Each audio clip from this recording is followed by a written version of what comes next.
All right.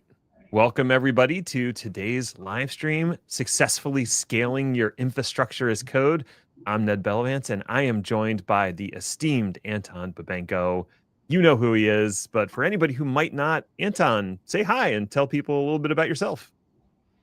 Oh, hello, everyone. Well, my name is written on the screen, and for many years I've been doing lots of things with AWS and Terraform, and yeah, enjoying spending time and thinking how we can be more efficient, more kind of more secure, happier dealing with Terraform. So working on a bunch of different projects from time to time. And yeah, currently focusing on compliance TF. Um, yeah, and that's it. I do want to dig into compliance TF a little bit later, but the main thing that I kind of wanted to focus on today was a lot of people start out with their IaC journey and things are pretty simple at first. You know, it's just one team doing it. Maybe it's one environment that they're managing. And then things start scaling out. And I'm wondering, like, what challenges have you seen teams encounter when they start trying to scale their infrastructure as code practice beyond that single team and environment? Well, yeah, I think it's I'm looking at calendar now. It's 2026, and It is.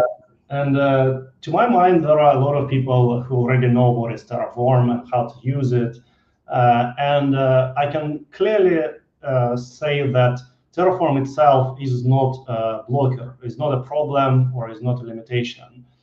However, what is the problem and what is still hard to implement properly is operation model. Like Okay. there are a lot of challenges still in heads of many people I talk to related to how to actually execute it, how to put it into pipeline, how changes has to be requested, reviewed, how they have to be applied, propagated, and so on. So to my mind, this is pretty much yeah, still rather challenging operating model itself. Yeah. I'm wondering what patterns, especially from an automation perspective, have you seen be successful? Is it do you break up like by responsibility or by team? Like I guess it starts with the structure before you get to the automation, right? Yeah, well, that's very big topic, I would say.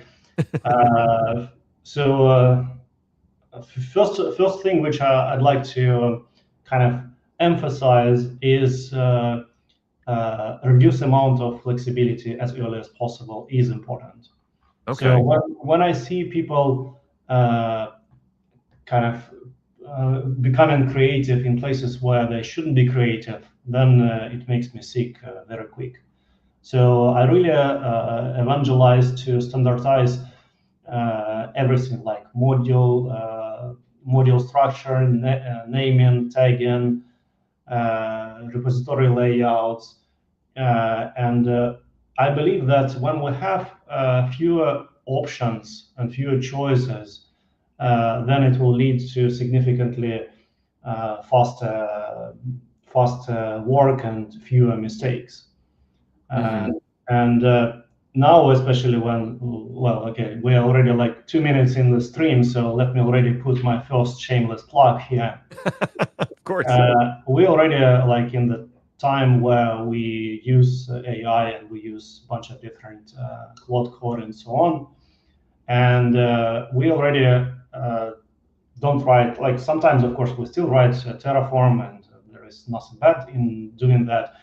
But when we rely on, let's say, Claude code using Terraform and then hallucinating it, I really was tired of this myself. And a few days ago, I made a Terraform skill where I put all of this naming strategies, all things related to how to test modules, what are best practices in this field, into a dedicated Claude skill or agent skill, which can be plugged into your AI tool, and then AI will help you to not make at least those mistakes. So it will not have a lot of variations of the same things, because it will know what is good, what is bad, why so, and so on. So I highly recommend people at least use that skill and don't have like basic things kind of in front of them.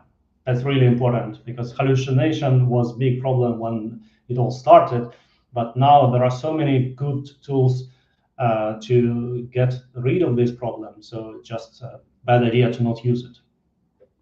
Yeah, I mean, I've started using AI within VS Code. I use usually Claude to do the Terraform generation, and I've developed my own like prompt that I've written that has all the things that I want it to include, and I tell it to use the Terraform MCP server to look up the providers and those kinds of things, and I've had pretty good results.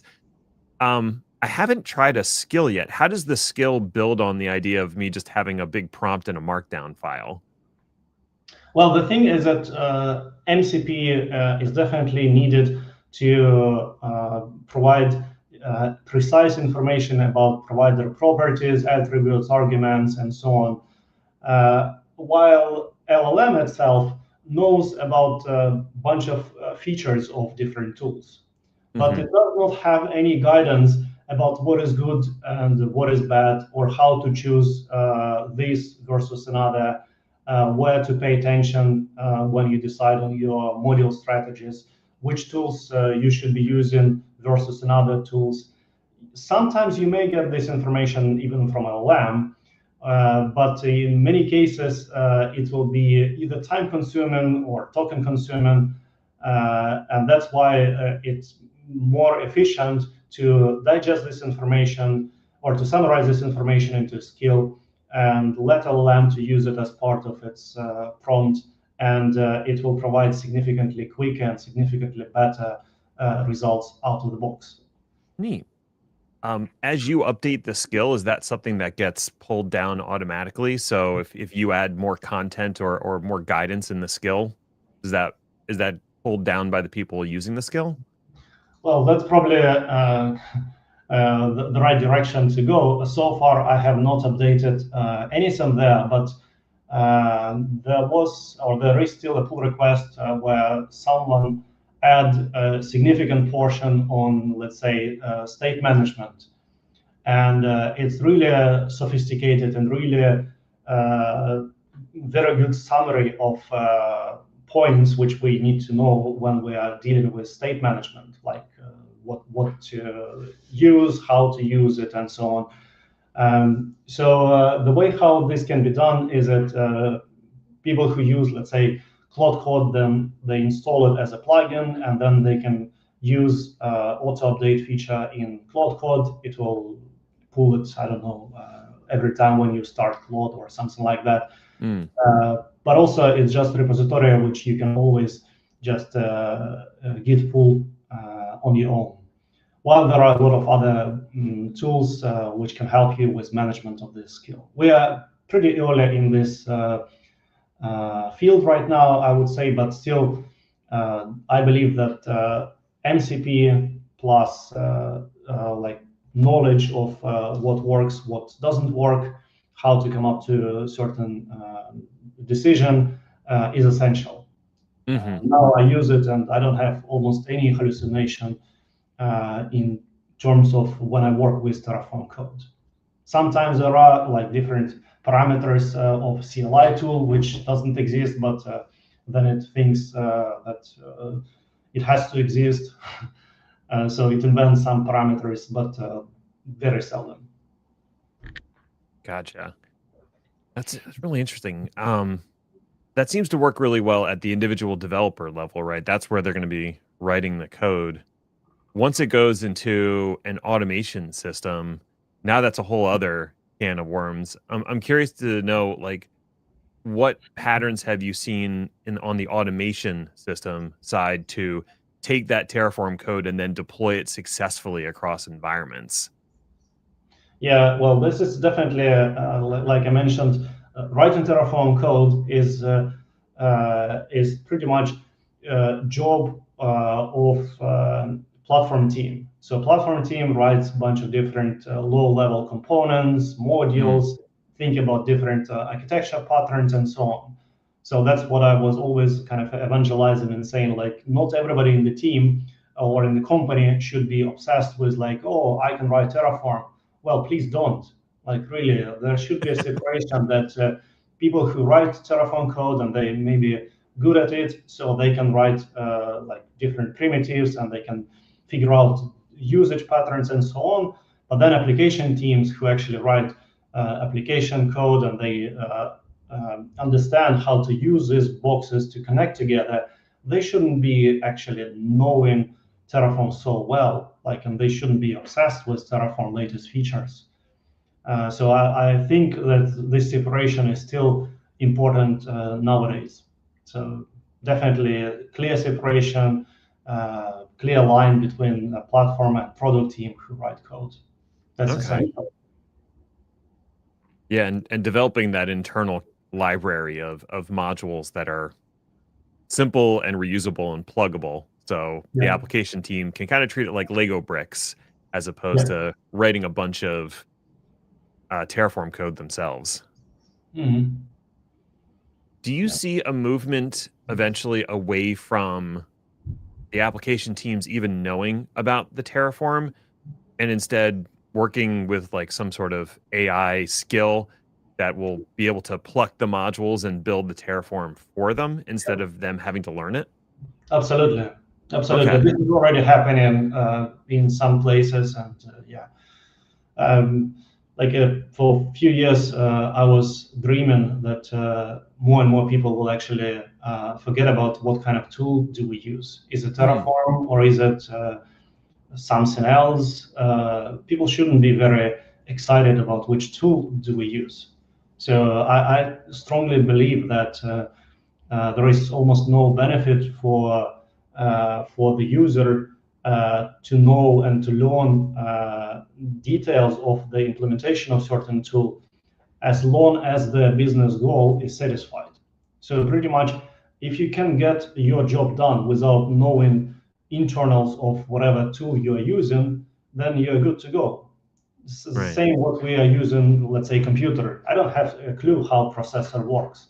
Like there is CPU, GPU, and yesterday I think I saw a word which is called TCU or something like that.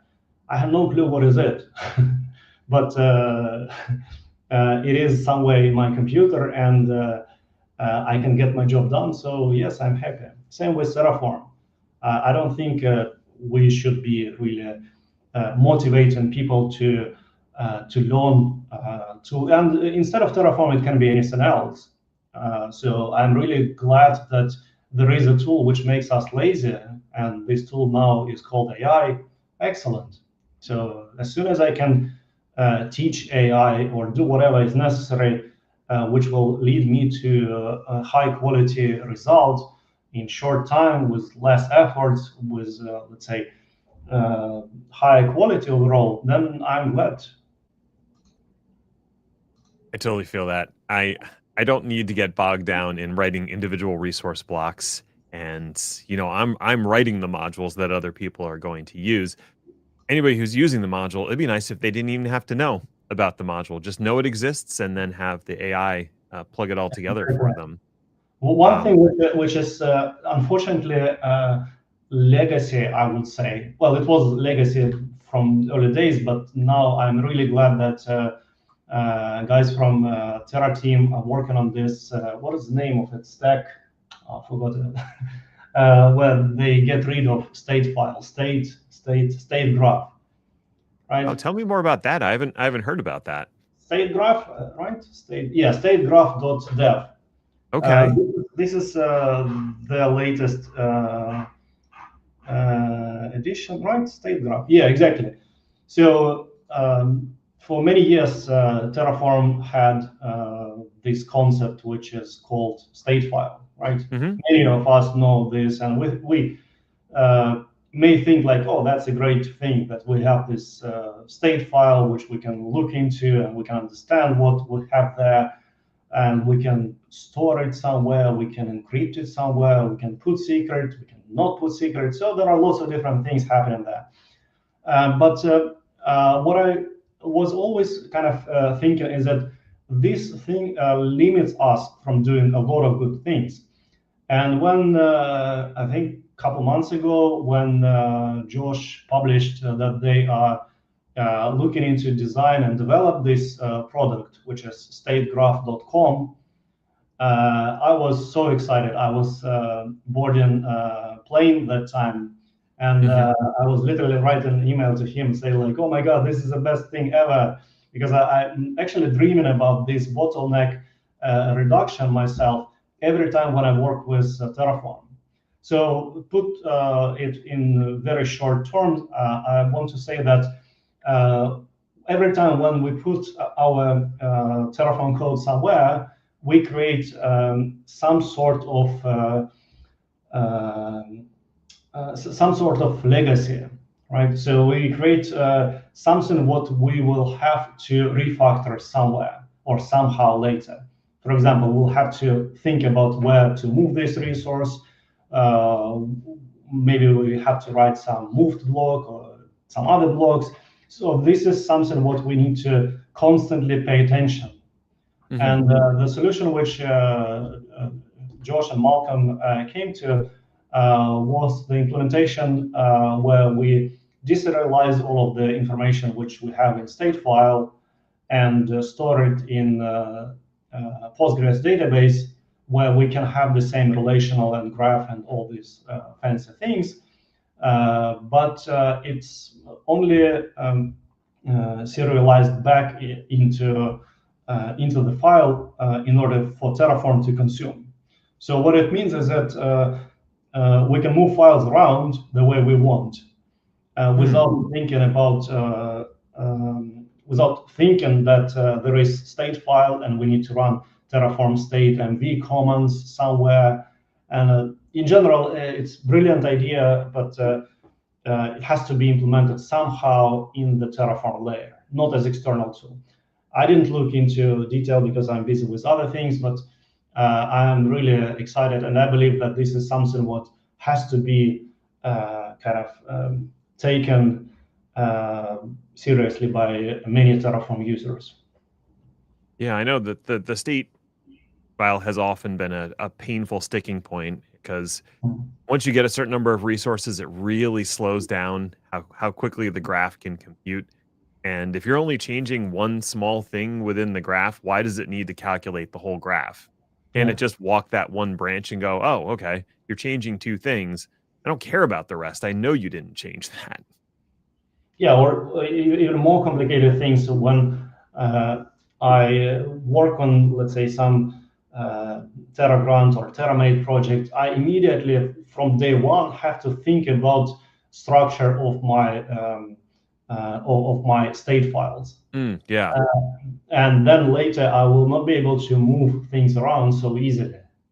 I mean, interesting. There are ways how I can do this, but still, it is something what is pretty hard to do with Terra Grant, but it's pretty easy to do with TerraMate by design.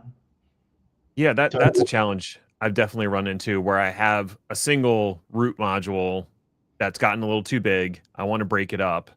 And that's not an easy process with just plain old Terraform to break it into two separate state files. You either have to run a ton of state commands to like state MV, or make use of removed and import blocks to move everything over. You can do it, but it's painful. It'd be really nice if it was as simple as, hey, split this into two and boom, done. And it sounds like StateGraph might solve that problem. Yeah. Very cool. Yeah, and I think they release it, or they release it, or will release it like pretty much today or yesterday. I didn't see announcement, so I'm not sure when it is going to be released for wider audience. So yeah, stategraph.com is website if anyone is interested. Cool. Yeah, I've shared the link in the comments for Statecraft, so if anybody wants to check it out, let the Terra team know what you think of it. I want to shift the conversation a little bit to policy as code, because that's Mhm. something I've seen come up more and more is if I've actually got all of my infrastructure defined as code, I should be able to scan that and check to see if I'm in compliance with regulations or standards, those kinds of things. Um, in terms of adopting policy as code, have you seen a clear winner emerge for Terraform? Uh, Funny enough, there is not really a clear winner. Um, well, I have so much kind of knowledge about this field, unfortunately, which I cannot share it so much. But currently, lots of companies are using Chekhov, right? And they think that this is great until they hit certain limitations. Hmm. There are like as usually with technologies, uh, problems that when something is needed, like people can create Terraform code, so they can create bad code. So let's make a way for them to not make these bad things. So Mhm. that's pretty much the intention of governance engine or policy as code, whatever. So we will let developers write whatever they want, and then we will tell them that, oh, this is bad and don't do this. As we talked earlier, the way how this has to happen is that there has to be a clear separation between modules which are kind of inside of company and verified, and they're shared between different application teams, and that's fine. But now the way how this is implemented, at least in 90% of cases where I see it, is that developers are just using any tool which they find, and they most likely will find Chekhov, Trivia, or TFSec, or Terrascan. Well, Mhm. no, they don't find Terrascan anymore. And that's pretty much it. So they install this tool into pipeline, then this tool run, and then they figure out, oh, something is not working. Let's fix the code, or it will stop the deployment, and it will be in the way for the developers to do. Currently, this is the situation where I see we are at. And funny enough, but there is not enough incentive for people to improve this field. Chekhov alone is mentioned way too many times, and I see it everywhere. Every day I receive different newsletters where people say like, "Oh, we use Chekhov, and this is our integration, and this and this." Uh, Mhm. Chekhov is good project or was good project when it started. But if you look into the development of it, it has not solved the core problems which Terraform has. Terraform is way too dynamic for it. So Terraform can be written in 10 different ways, and Chekhov will catch 5 or maybe 8 of these, and in 2 of them will be just false positive, and you don't know if it's your problem or is it Chekhov's problem. Chekhov Yeah. has become noisy if you don't get Bridge Crew API, as it stops categorization. Pretty much. Yeah, Yeah. that's one thing. That's Manu. Hi, Manu. He shows up as LinkedIn user. I don't know why, but that's an excellent comment to add into the Chekhov conversation. So if Chekhov is not robust enough to catch all these various ways to express something in Terraform, is there another tool that is well suited for it? Well, again, we're already 24 minutes in the stream, so time for a second shameless plug. Yes. No, I'm joking. I believe that currently, like from technical point of view, yes, there should be another tool which replaces Chekhov, which is quick, which is of course written in Rust, uh, and uh, and everybody should know that it's written in Rust, as everything was projects written in Rust. But I believe that there is so many limitations that it's impossible to make it as a replacement of Chekhov, like make it on developer machine or in pipeline, you can run it and you can catch all of these things which Chekhov cannot do. So what I believe is the most feasible solution is, again, we need to look a little bit further and just to understand where these requirements are coming from. Like, why do we want to have policy as code in first place? Okay, let's look zoom out a little bit and figure out, oh, we don't want to have security vulnerabilities in our application code. Excellent. Who tells us this? Well, this is a requirement by our, let's say, compliance boss. It doesn't matter who, but let's say we want to go through some compliance review, so we need to not have a lot of security holes open by default. So we don't have to have possibility to create these bad things. And then we are going back into separation between two different teams, like platform teams and application teams. Who write Terraform code? Well, it's platform team. What do platform team use? Well, they use modules and they provide modules.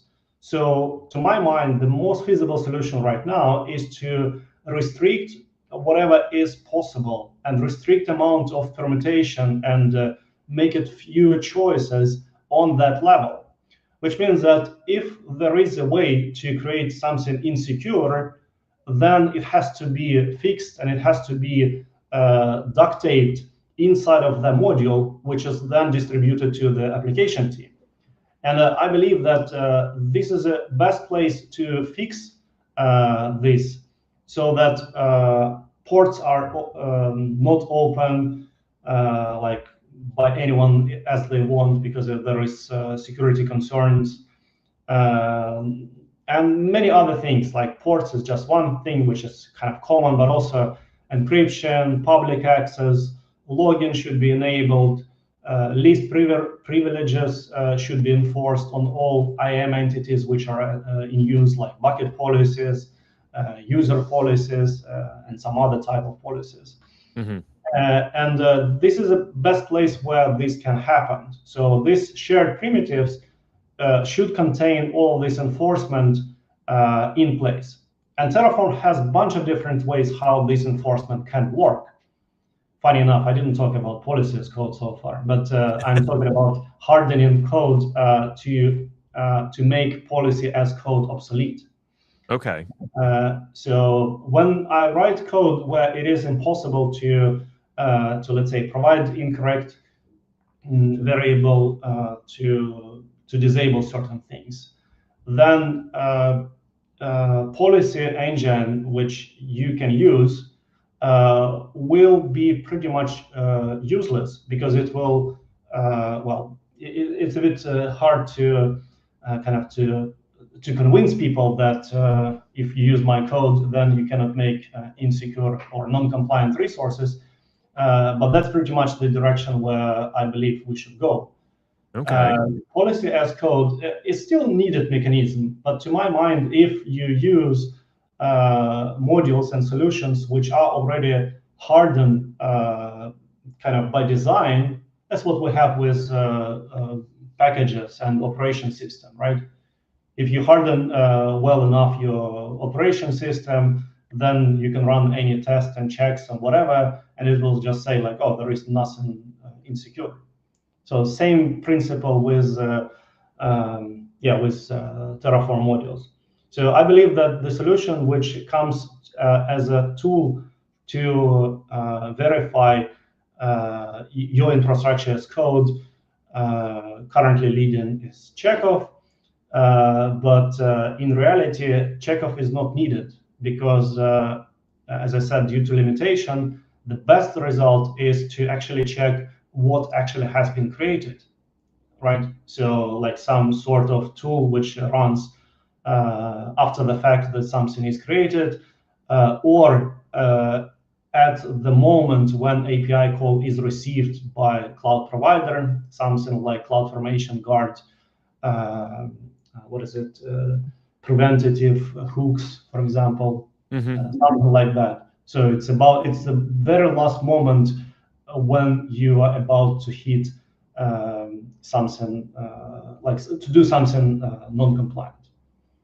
So policy as code is good thing in general, but it's currently implemented in incomplete way and in kind of low effort place, which is, oh, let's put it in CI. Does it work? Well, we don't know exactly. Can I write bad code so your tool will not catch it? Of course, yes. And that's what I see every time. Like recently, I opened some GitHub project where a person had the check of YAML file, and I looked into it just for fun, and I found something like 10 or 15 excluded checks. And these excluded checks go like globally, which means that they are not kind of important for this person. So why then there is a way for the person to even create such code? Yeah. Yeah. If you're not even going to check for the vulnerabilities on your code, then why use the tool to begin with? I really like the model that you're proposing here, that your platform team is going to create hardened modules. And I guess the thing that you want to check for is to ensure that all the application teams are using those hardened modules and aren't going rogue and writing their own Terraform modules or code to get around the restrictions that were placed in those hardened modules. Maybe that's a good place for some sort of policy as code enforcement within the pipeline to just go, I see you're referencing a module. Is it from our officially listed, approved modules? No? Okay. Block this deployment. You have to use our official modules. Yeah, absolutely. And this is like the easiest thing to think about is that you are like in the process of this pipeline, you already have something created. So yes, it's a good idea to verify is it approved? Does it have like encryption enabled? Does it have login and all of these things? So yes, it's a good idea to have it there. But the reality is that there are many ways how you can write Terraform code which will not be caught by this tool. So imagine that I'm a bad guy inside of company, or not even company, but let's say I don't know what I'm doing. And there is a way for me to write something, and this tool will simply say like excellent, while in reality is not excellent. And you can look into issue tracker of most of these tools, and you will find quite long discussion where developers simply say like, oh, well, it will take a couple of years for us to implement. And right. Yeah. And I guess that final arbiter is using some sort of policy checker on the platform itself. If it's AWS config or Azure policy or something that could potentially block the deployment or scan your existing infrastructure for violations. So you're checking and you're sort of enforcing policy in 3 different ways as opposed to just trying one solution. Yeah. And also, like you said, that these tools like AWS config or config managed rules or something by Azure, they already have all of the rules which people typically have to have to comply. So it's very unlikely that you will come up with something meaningful what is not listed there. There are some ways. So sometimes you may say like, oh, they don't know what they're doing, so I have my own special type of like requirement. Okay, you can have it. But they're a pretty good starting point for most things. What I also like to kind of emphasize is that these standards exist. So AWS config has 728 or something managed rules, and they're pretty sophisticated. What is missing is a clear understanding for pretty much everyone in the whole organization, and very often it's like big black box, nobody knows. What kind of mapping do we have between these managed things and our real infrastructure created? So of course we can look into something what is scanning our infrastructure after the fact, which is like security hub, for example, by AWS, where we can see like, oh, these things are violated, and we can somehow resolve them there. But it's a little bit too late in the process. So what I'd like to put is like switch this opposite direction and say that our requirement is, let's say, half SOC 2 requirements, and these are 10 things which are specific to our S3 buckets. We need to enforce these things. So we make some sort of subset of these requirements, and we enforce, we kind of dictate to our platform team and say, like, guys, this is our requirements. Whatever you do should not violate these 10 things. Like, these are our requirements for the buckets. Most of these 10 things are very easy to do and very easy to follow. But there is still like extra thinking cycle which has to happen inside of platform developers' head, where they have to think like, oh, do we break this one, or did we satisfy this control?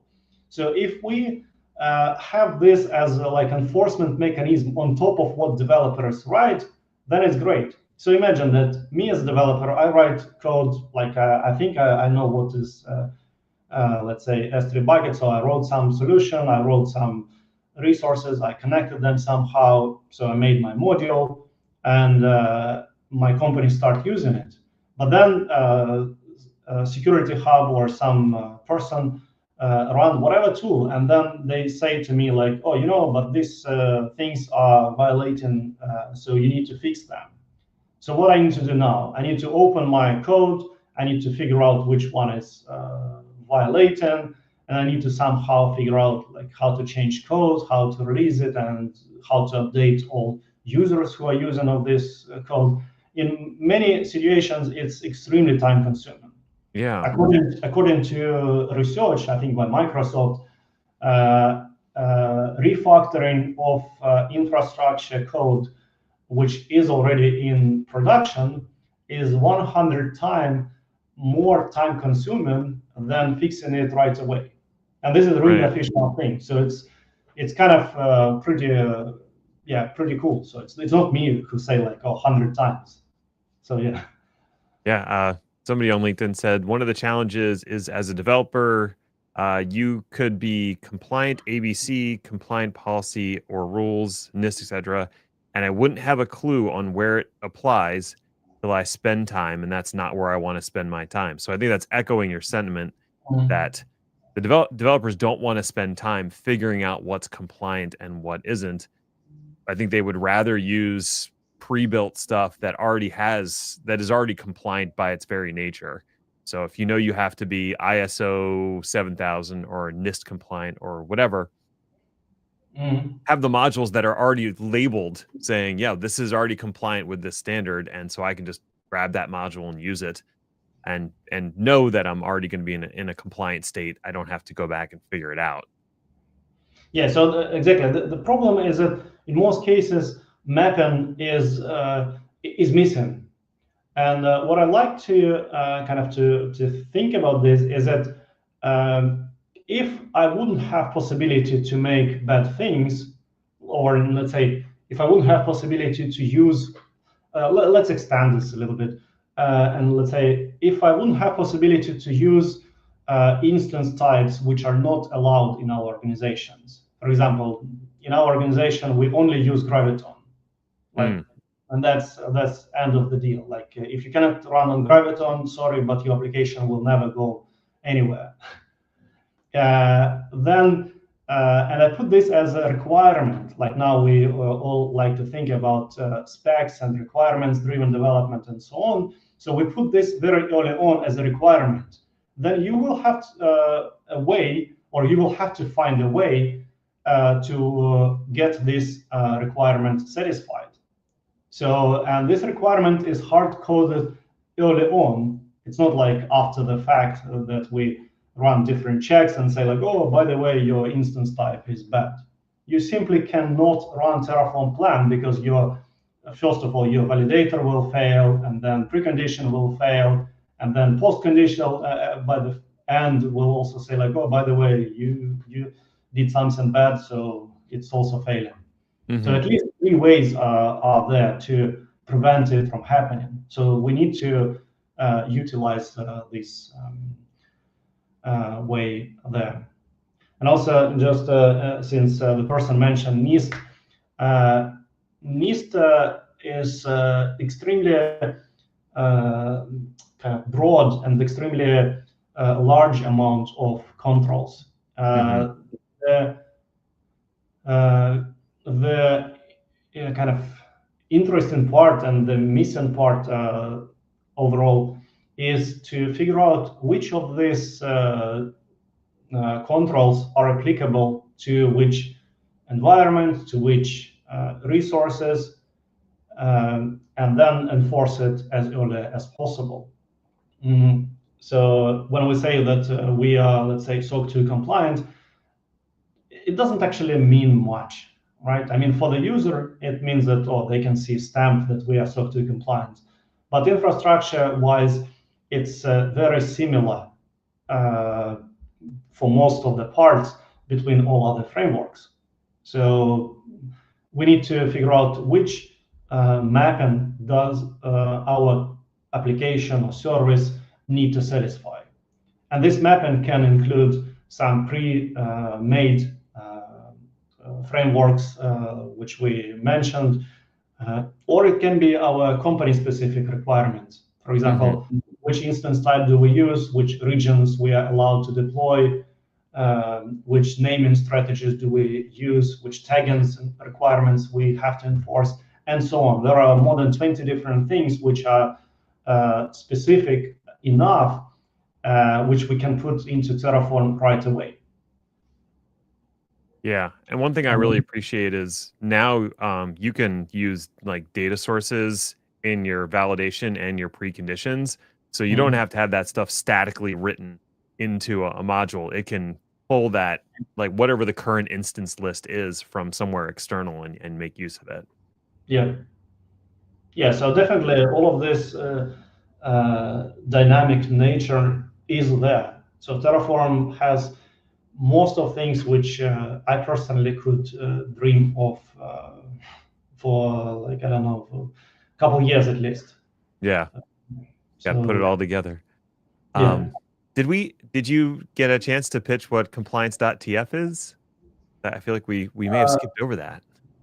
Well, I think I covered some things which I'm kind of excited about already, which is like making sure that people are not having a possibility to create non-compliant infrastructure in first place. And compliance TF is SaaS, where I provide managed Terraform registry, which enforce these compliance requirements on top of currently it's Terraform AWS modules, but I think today is January, so by the end of February it will be support of compliance requirements enforced on top of any AWS modules, which means that you replace your endpoint from registry.terraform.io to blah blah blah.compliance.tf, or okay, not blah blah blah, but to, let's say, soc2.compliance.tf, and then you use your organization name, your module name as URL, and on the fly the compliance requirements which are specific to this compliance framework will be enforced. So the source code which you download will be physically manipulated, verified, and in like 3 seconds returned to you on Terraform init. So then next time when you run the same code, Terraform init will definitely get it from the cache, so it will be much quicker. Gotcha. Well, that's very cool. So if anybody wants to check that out, they can go to compliance.tf and check the status of the project today. Yeah, there is also a free trial available yeah, every time when you click somewhere, I hope it makes sense. If it doesn't make sense, please let me know. Because yeah, some things may make sense only to me, but that's the problem when you're developing and using it.